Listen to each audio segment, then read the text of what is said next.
Good evening, everyone, and welcome to another episode of Midori's Midnight Sessions, Season 4! Yes! Um, yeah, medyo mabigat kasi yung first two episodes, and this will be another heavy hitter. I'm sorry. Pero anyway, bago tayo magsimula, straight hair era. I'm in my straight hair era na naman. Diyos ko, be. Ayoko talaga Initially, ayoko talaga ng... Ayoko magpakul. Ayoko magpa-plancha. Ayoko magpa-reband. Kota na ako, te. Kasi, like, even without the reband, I have lost so much hair. And it's absolutely concerning. Um, and with all of the things that have been happening lately, parang it's harder to ignore na ang daming nalalagas na buhok sa'yo. Kaya nga ngayon, my hair was up to here or up to my boobs. Kaya ito, straight hair era na naman at shortened, straightened, straightened, straight na shorter. Shorter ang longer hair ni bakla. Ito. But anyway, so if nakita nyo last week,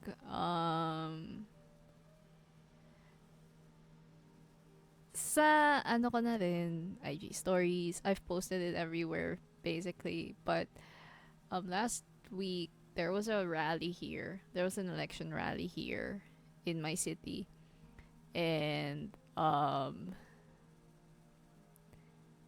I decided on impulse na pupunta ako. It was really an impulse decision kasi number one, I was bored, and number two, I don't have anything to do kasi I really don't want to do my thesis. And it's not because like wait, hindi pala. It's because there's just so much stuff that I need to process emotionally and mentally. And at the same time, like, it hampers kasi my ability to write. So yes, may writer's block ako ngayon. Hindi madali. Hindi madali magsulat ng thesis tapos mag-isa ka lang, and like you would have to like scroll an endless amount of times just to get the perfect references sa study mo. It's hard, and like parang nahihirapan ako na bumalik sa pagsusulat kasi like the past few weeks, especially when the interview, my first person interview happened, and suddenly parang nagkaroon ng whiplash. So lahat nung mga hindi mo naramdaman noon, it flooded through, and ngayon hirap kang lumangoy. So I was really questioning whether I would be able to even write or even be in the right headspace to write. Kasi let's face it, I'm a damn good writer. People have said it, and it's like, parang to me, it's kind of second nature. Sorry. It's kind of second nature, and parang yung utak ko kasi, it just like the words just naturally come eh. And parang after all that, parang like after all that repressed trauma resurfaced during the interview, during the day pala of that interview rather. Some of it even um seeped through the interview proper. Ang hirap na i-deny. Basta ang hirap niyang i-ignore. It's harder to ignore now than, I kind of used to kasi there was just so much stuff ramping up na hindi mo like it kind of got put into the back burner and hindi mo siya na-process. So ngayon na focused ka na, locked in ka na sa thesis mo, parang with this kasi it kind of allowed me to be in that that reality would be too strange, pero that allowed me to kind of think about it, reflect on it. I wouldn't say intellectualize, pero parang feel ko na intellectualize ko siya in a way na it was happening to someone else, not me. Like, I was able to intellectualize it in a way that it felt like it was happening to somebody else and not me. Parang different persona ko, ganun. Di siya sa akin mismo nangyari. And it's just so visceral when it hit, with the interview. Na that was my first time, like, I think, yeah, that was genuinely the first time that I felt that vulnerability. And kung narinig nyo sa pero at the same time, the one thing that scared me more than being vulnerable was being seen in that vulnerability. And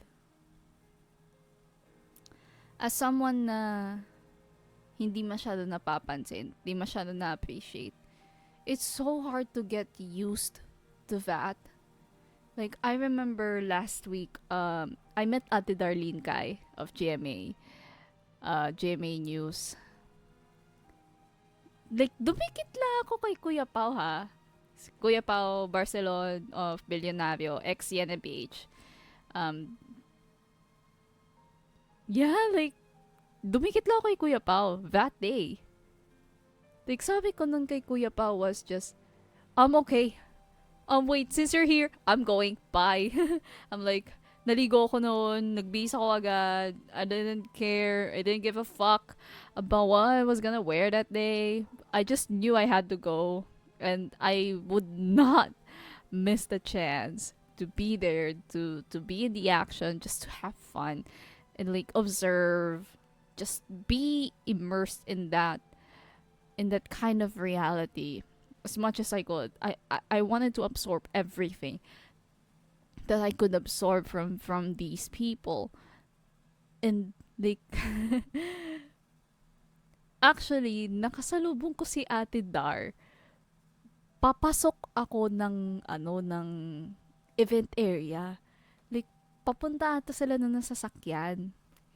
And I saw her. And nakala ko si Salima Refran. Akala ko si Salima Refran. So I was like, nagtanong ako kay Kuya pa nung nakarating na ako doon.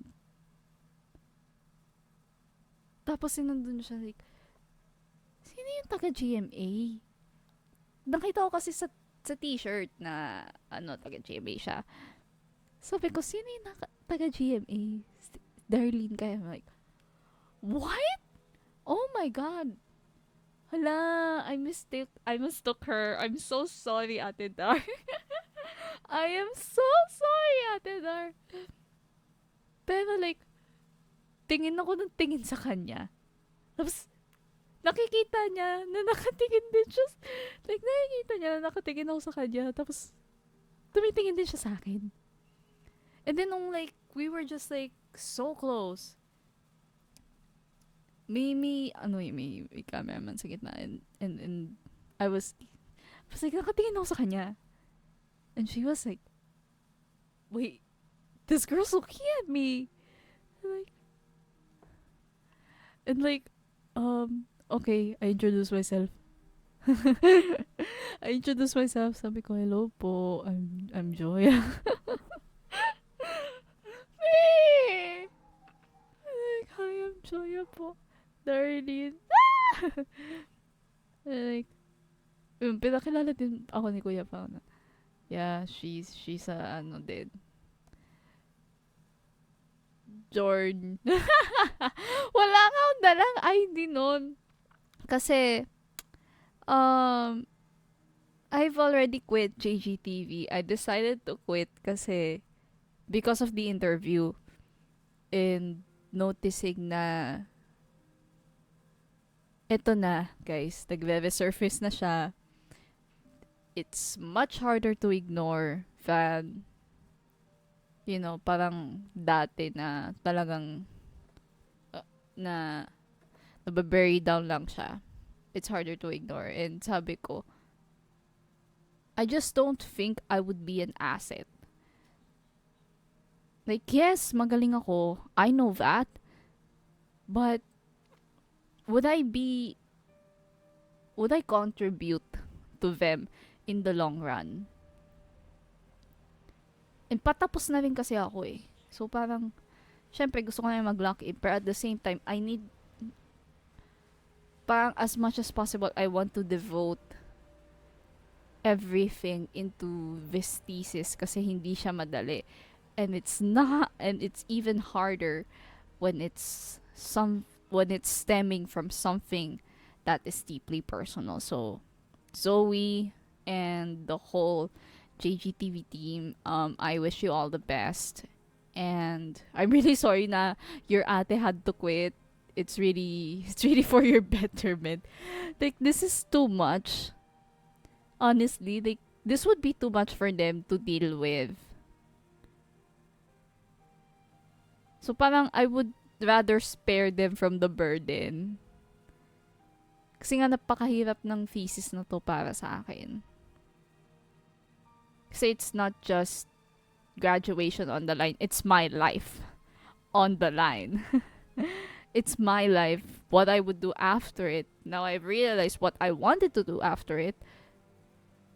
Na parang, honestly, after it, there's just like a renewed sense of responsibility.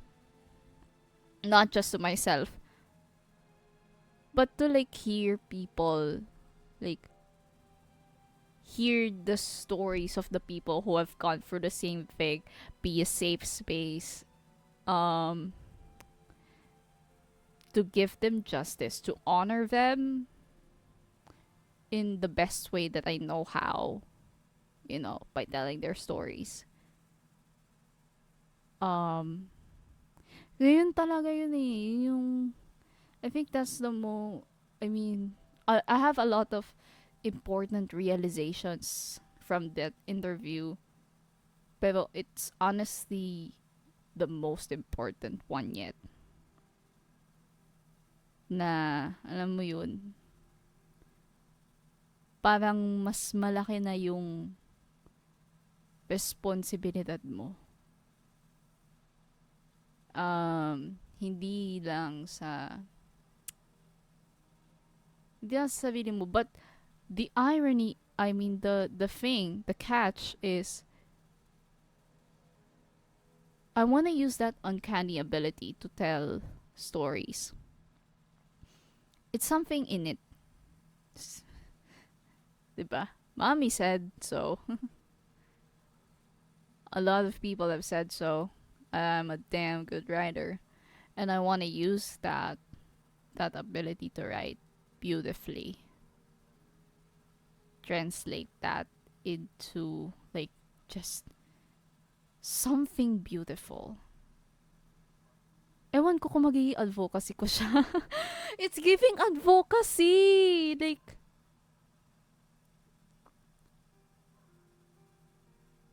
Pero kasi like, being drawn to these kinds of stories kasi parang ang hirap na ma-deny kasi you've gone through the same experience. Pero back to the topic. Ang layo ko na. Pero anyway, ito na nga kasi parang sabi ni Ate Darnon was kami, inintroduce ko sa kanya ng konti, pero I did not go into details, Ate Dar. If ever marinig nyo tong podcast na to, go back to season 2, episode 1. That's where the context is. And also, yeah, season 2, episode 1, and season 1, episode 9, the first ever video on the YouTube channel ng Midorism Midnight Sessions. Doon lahat, di ko na kailangan to context. That would be too much explaining, and this episode would go on too long. So, anyway, balik. Yun na nga, usap-usap kami konti, tapos sabi ni Ate Dar, dapat next time, kasama ka na namin dito mag-cover, ha? I was like, okay? Okay? Okay? Wait, what? Like, but the thing about me, as a person, and kind of as a journalist na din, kahit parang ayoko nga tawagin sarili ko na journalist eh. Honestly, parang it's still so weird that I'm called a journalist kahit di pa naman I'm not a full-fledged journalist yet. Like, alam mo yung parang, what? Wait, that's like a real manifestation. Sabi ko na lang kay Ate Dar noon was, napaka-personal kasi na thesis ko. And ang hirap. Dapat ka talaga kukuha ng participants doon. Ang ending, dumikit lang ako kay Kuya Pao. Hanggang nag-live shot siya, hanggang umuwi na ako. It was just so weird, man. It's so strange and it's just so surreal. I'm in disbelief still. Too bad lang hindi ko nakita si RG Cruz, nakakainis kasi nag-live siya sa labas. Pero I think I might have passed by them kasi may nakita akong ilaw na malakas. That might have been them. Pero ito na nga, alam niyo talaga, like, ando na for Kuya Pao eh. Matagal na kaming friends ni Kuya Pao. Like, we've been friends since like 2019. Pero never pa di kami masyado nag-meet in person. We've only met like twice. That rally was the second time. And that rally was the only time na nagkaroon kami ng picture. So, yeah, we've barely met. Pero we've been internet friends for a while now. Siya lang talaga pakay ko doon. Wala akong pakay na hakot. Hindi ako nakihakot doon. I wore neutral clothes.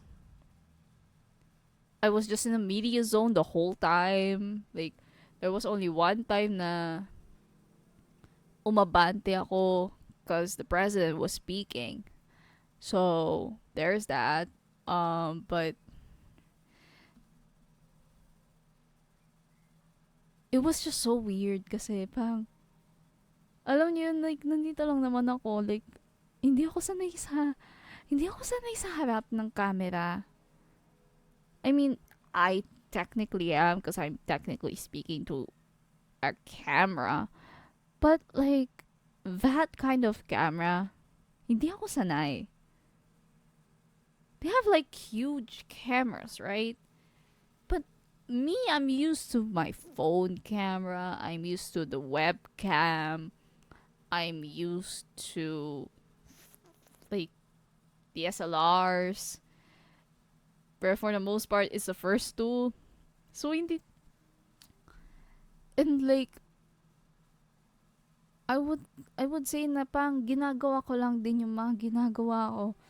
Because I have fun with it. You know, I have fun streaming. I have fun doing this podcast. I have fun vlogging. I have fun taking selfies, taking pictures. Pero hindi ako sanay na yung gagawin ko would be seen by a national audience. I mean, a notable exception would be 2023 in particular when I got interviewed by Kuya Jonathan Andal. Yeah, but like that was one of the rare times na talagang I was speaking in front of a camera with a reporter. After kong maglakad ng pagkatagal-tagal, simula doon sa may binabaan ng jeep hanggang sa simbahan just to see Mike Enriquez. Like, it was just so like everything happened so fast, and the report aired a few hours later. Like, pagka-uwi ko, napanood ko siya, which is just, like, I'm just awestruck. So it was still weird, and then, saglit lang naman ako nakita. Which is okay lang, kasi, pang, grabe. It was still a dream to be interviewed, ha? It was still a dream of mine. Pero, it became a fight when that interview happened for my thesis. Kasi, iba yung reactions ko.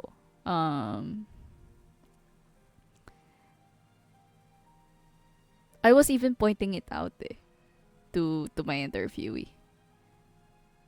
Sabi ko, bakit ganito? Like, tingnan nyo, di ako makakain, di ako,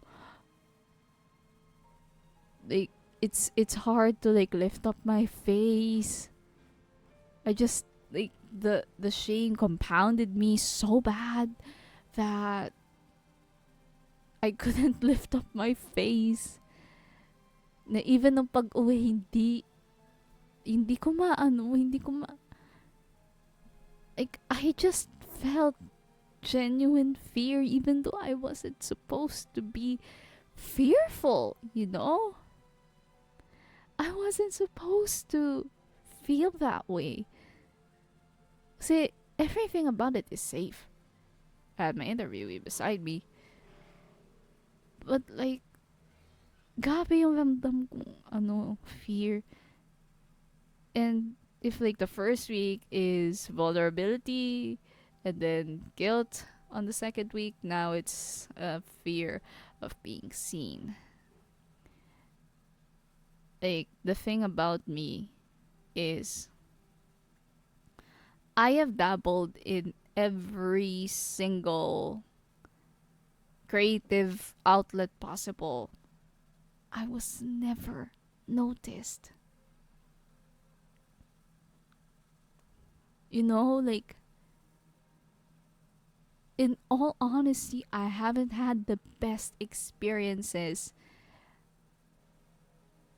of being in clubs or participating in extracurricular stuff. I haven't had the best experience. Like, I pursued music full time kasi,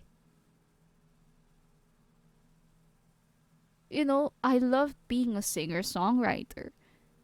But they weren't taking it seriously. Look at us now, right? Like, I have a very successful second album. Like, my Spotify monthly listeners are still at the 4 digits. Like, if only it's halfway to 100K. Just imagine that if I never pursued music, none of this would happen. Another one was, this is pretty recent din, Strasok. This was nearly 2 years ago. This was almost 3 years ago pala. I was supposed to be one of the reporters for our particular coverage. But somebody was like, I wanted to become a reporter too. Ang ending, I had to give up my slot just so they could fulfill that dream. They could be a reporter. Ang ending, I had to sacrifice my my yearning to become one. Kasi I've always wanted to become a reporter. Um, and I had to step back. I had to work behind the scenes sa sound direction. And yes, I had to be versatile. Say if no one would do this, do that, I will do that, you know? I will fill in. I will step in. I will step up, you know? But the thing about me is I've always wanted to be in front of the camera. I've always wanted it. I've always wanted it, and I've always dreamt of it. And actually, during my time in JGTV, I've only had one on-cam report. Isa. Just imagine, like, I've only had one on-cam report.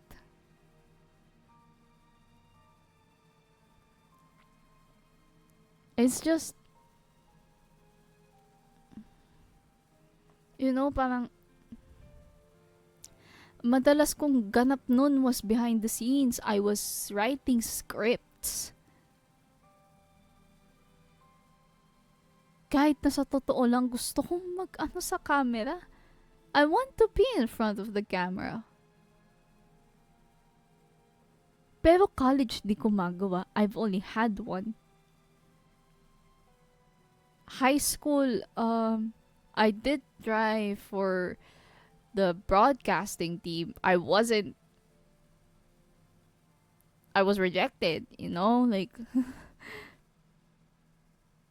and as for me, I kept grinding, like I I did this podcast, I vlogged,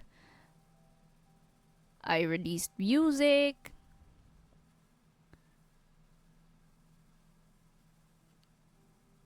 Parang lahat na lang ng bagay na ginawa ko, I've had to work hard for it, and then when the opportunity comes, it's just like, what am I gonna do with this? What am I gonna do? Like, am I not supposed to work hard for it? Am I not supposed na magbida-bida? Na magpresenta? Like, Meryl asked me one time. I think this was nung... Ano ba to? I think this was the magazine for our finals sa World Lit ata. He was asking me kung bakit hindi daw nag-editor doon. Sabi ko ayoko kasi gusto magsulat lang. In reality, I do want to, parang ewan ko lang din if I would be the right person to do so.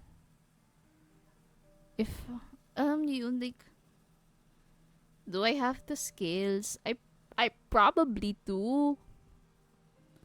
Diba? But there are people like Isa and Joanne and Irish, Sophia that are much better than I am. Na parang, alam mo yun, like, kumbaga, ayaw mo na lang sumubok. Kasi over and over again, you're just rejected. And you know what the real reason was when I quit the CSU in the first place? and only like a few friends know about this. The real reason I quit DZSU was my birthday. I waited for 21 hours to see if they would post something. They did not. Like, I remember I was chatting Jenny that day. And I was expecting na birthday post. Kasi sound director ako eh. Tapo, I'm part of the officers. And they were able to, like, give everybody else their respective birthday posts, diba? And I patiently waited for mine. As in, naghihintay ako sa harap ng laptop ko kung mangyayari ba. Like, sabi ko, ang dali-daling gumawa niyan sa Canva. Just give me the Canva link. I will do that respectfully. Pwede ko isend yan sa inyo. Madali lang sa akin yan. I could do that for my page. I could do that for anything else. Pero like damn it. Pero dumating yung 10 p.m. So I was waiting for 21 hours. Simula 12 midnight hanggang umabot ng 10 p.m. Naghintay ako for a single post. Kasi ang unfair, I was one of their officers. I was one of their founding members. Yes, they could make an excuse na finals kasi hindi natin kailangan mag-post, but you could schedule that. It's easy. Pwede nyo nga i-schedule mga birthday post kung kailan birthday nung tao eh. Madali lang yan.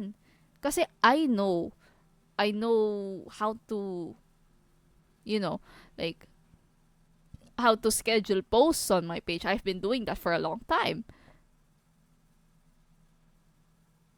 Pero, nasira yung puso ko doon. I was heartbroken over that kasi it was just so unfair na I kept showing up. I was there. Like, pag need nila ng magsa-sound guy sa recording, I was there. I was kind of the floater around there. Kasi I can do so many things, But they couldn't make me a single birthday post. And yes, like finals, okay, you could make an excuse. But I just know na walang appreciation para sa akin. And ang sakit-sakit nun.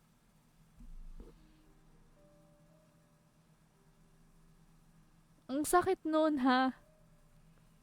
Inantay ko talaga yun. I was looking forward to it all day. Like, I was hoping na, hala, birthday ko ngayon. Sana may bumati. Sana may bumati. Man lang. Kaya nga, hindi. Honestly, guys, hindi na ako masyado nagpo-post sa Facebook ng, okay, birthday ko ngayon, okay. Hindi na ako masyado nagpo-post kasi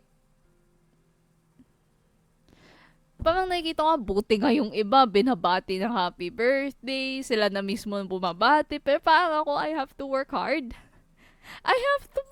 Parang kailangan ko pa magpapansin. Para lang malaman nila na, hey, it's my birthday today! Yay! Nanlumo ako nung araw na yun.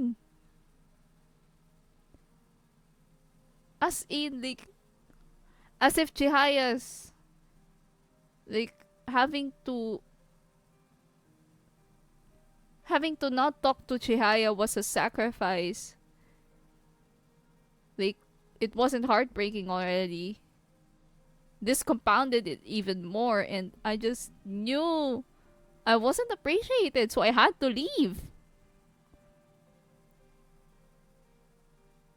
Na alam ko hindi naman magsusorry si na Chad dito. Hindi naman siguro magsusorry si na Ma'am Kimi dito. It just felt really sad. Na bakit ganun? Kailangan ko magbida-bida. Bakit ko kailangan mag-grind, papansin? Just so I would be noticed at all. Like, that was the time talaga na na-realize ko na, parang, you know, like, you're trying so hard for these people and they don't appreciate you. And now, when other people do, when they see you, it's just so foreign to me. It's just so strange, and like every time every time I think of all the things that have made me feel seen in the past few weeks, parang ang hirap tanggapin. Kasi hindi ka sanay.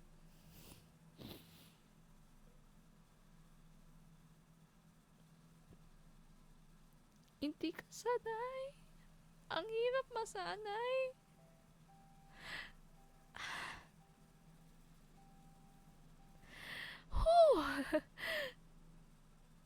Kasi all this time parang ang sipag-sipag mo sipag-sipag mo maglabas ng podcast, ang sipag-sipag mo mag-pump ng kanta, ng singles, kahit i-release mo lang naman siya.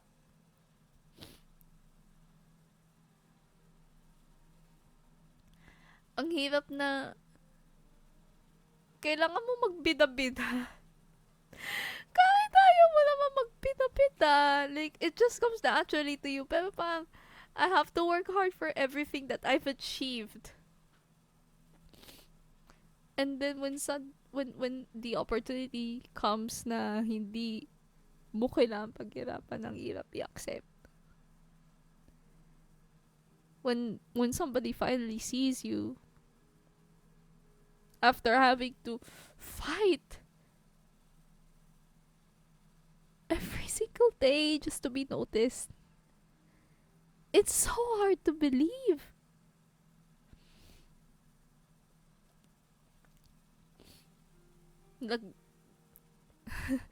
Nung tinanong ko si Kuya Anjo kung bakit, like, yes, Anjo Bagawisan of ABS-CBN News, I still can't believe it. Nung tinanong ko nga si Kuya Anjo kung bakit niya ako finalo. Kasi he follows me on Twitter and he follows me on IG for some weird reason, and that is despite my Twitter being the most chaotic of all my social media accounts. He had to follow me there. And I was asking him the other day, like, Kuya Anjo, sa dinami-dami ng mga estudyante ng Jorn na pwede niyong i-follow dito sa Twitter, it had to be me. I'm literally nothing. I'm literally nothing.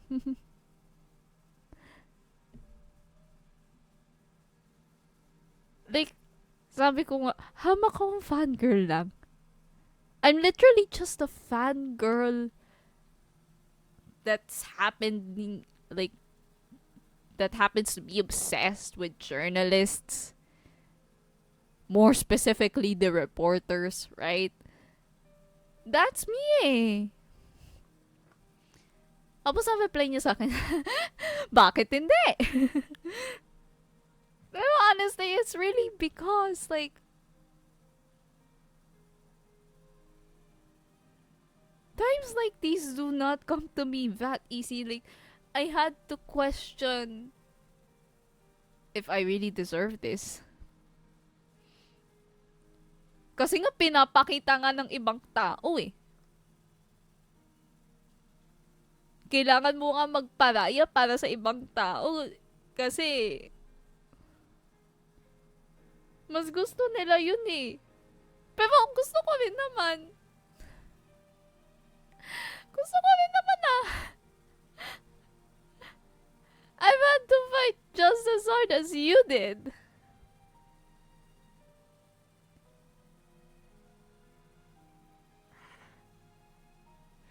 I've had to fight just as hard as you did.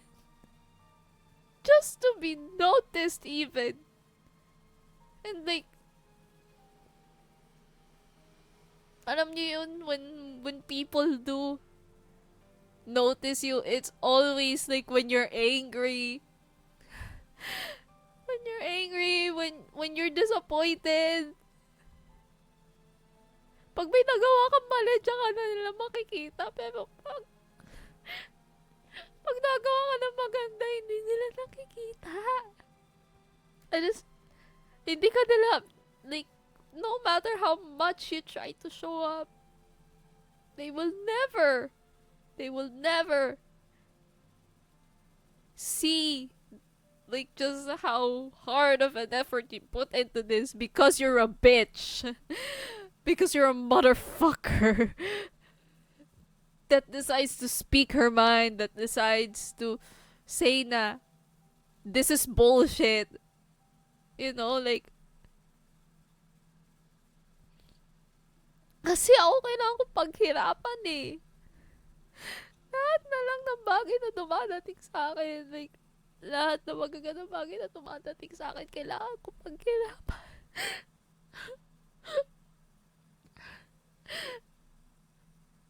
I've had to work hard for everything na parang when the opportunity comes na when the opportunity comes na parang nakikita ng ibang tao na ano na like you're fighting hard, you're working hard towards the dream na matagal mo pangarap to eh. Grade 9 pa ako. Grade 9. Fresh from, you know, an appendectomy. That's been your dream.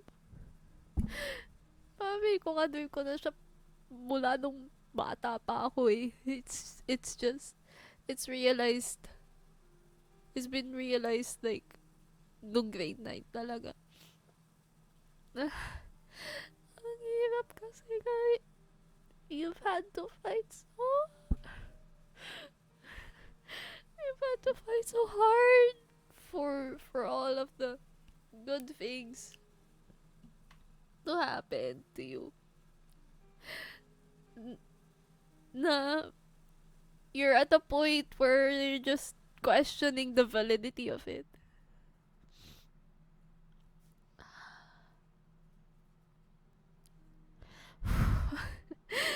You're just questioning the validity of such recognition. Kasi madalas doon, you're being thrown into the background of things eh. Na hindi ka pinapansin. Nandun ka lang. And may mga times na alam mo yun, ayaw ko na sumubok eh. Kasi no matter how hard you try, lagi kang rejected. Lagi kang like member ka nga ng club. Pero ni sa birthday post, wala silang nagawa. Alam niyo guys, naghihintay lang talaga ako ng senyas, ng signal to finally leave JGTV. And this was the time. Like, this particular interview became the sign that I really had to. Pero talagang, ang sakit sa akin noon. Kasi,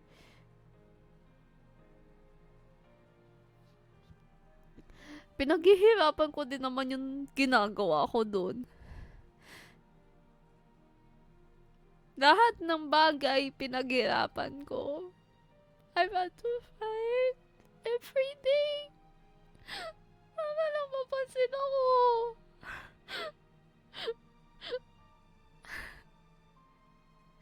I've had to fight every day just to be seen, to be noticed. Na it's just so foreign to me when people do see na ang galing mo, you keep showing up.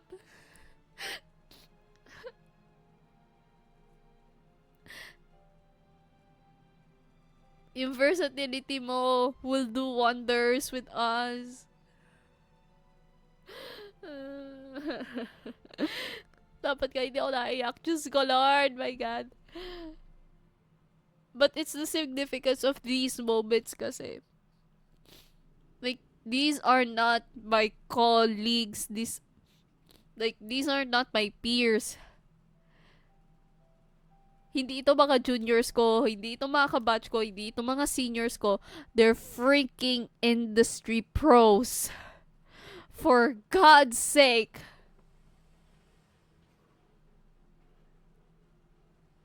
Like,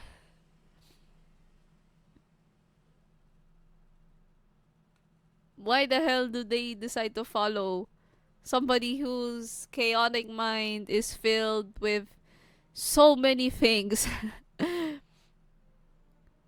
na talagang nagwawala siya if, you know, like, somebody that is, like they see somebody who's related to the news, right? She freaks out when she sees people from the media, you know, like it's just so surreal to see. Like, I've always worked hard for everything that I've ever achieved. Kinailangan kong paghirapan lahat yan. No matter what creative pursuit I did, I had to fight for it. Kasi hindi ako magaling. You know? Yun ang mahirap, hindi ka magaling. You just know everything else. You don't excel at one thing, I excel at everything. Yun yung pinagkaiba ko. And another thing that probably differentiates me is that I'm always passionate about the craft. Pero after the interview, I realized na this experience, being traumatized myself, being a victim of sexual assault myself, has made me a better person, I guess. Like, it has given me a whole new perspective about journalism that I've never thought I would have, thanks to the interview. Na siguro, like, I have something so powerful that I would be able to use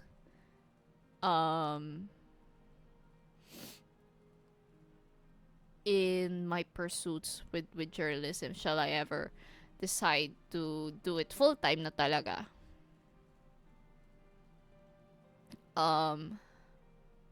And one of and it is still the most important realization. But at the same time, natatakot ako na nakikita na nila ako. Kasi nga sobrang nasanay ka na sa background. Nasanay ka na behind the scenes. Nasanay ka nang hindi sumubok.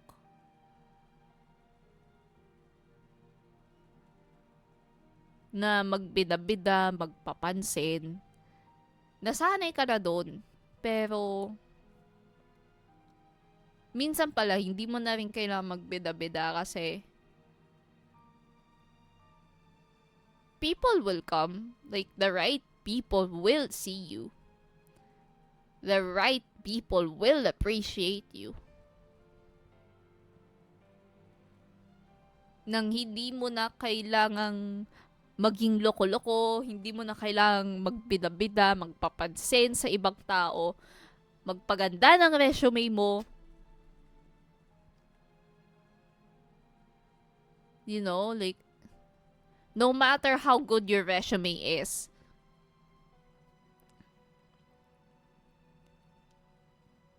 kung hindi mo rin naman minamahal yung ginagawa mo, wala din. If you're just here for the clout, why are you here? 'Di ba?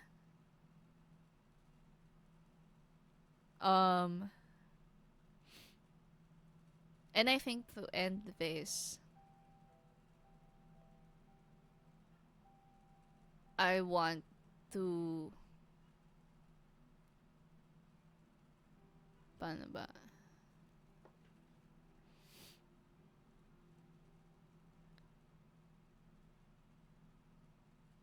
Probably at the end of this thesis journey, sana makatulong. Like, if I ever decide to write a memoir about it. Wow, memoir! If I ever decide to write a memoir about it, sana yung experience ko documenting this entire journey. I hope it inspires other people not just to take journalism but to be empathetic, be trauma informed, be a decent human. Yeah. Pero ano pa lang yun, like, imagining pa lang. I think I might, pero ewan ko din. We'll see.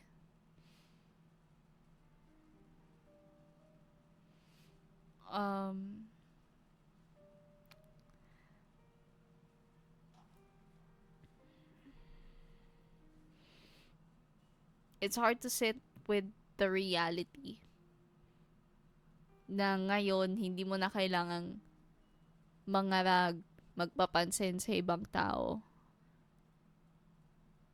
Kasi may nakakakita na sa'yo and they're not just any person. They're people whose craft I've long looked up to. And I'm kind of I'm still in disbelief that I'm friends with one of them, or like, I don't know if you would call it a friend, pero like, I have 2 kuyas acquired. I mean, I have 1 more kuya acquired in Kuya Ancho. And like, parang dati sa tweet ko dati nung Jornsheim na yun, tawag ko pa sa kanya Sir Anjo. Tawag ko pa sa kanya Sir Anjo. Diyos ko! My God. Like, it was cringe, pero like, so many things have happened na I think have really played a part in this important self-discovery.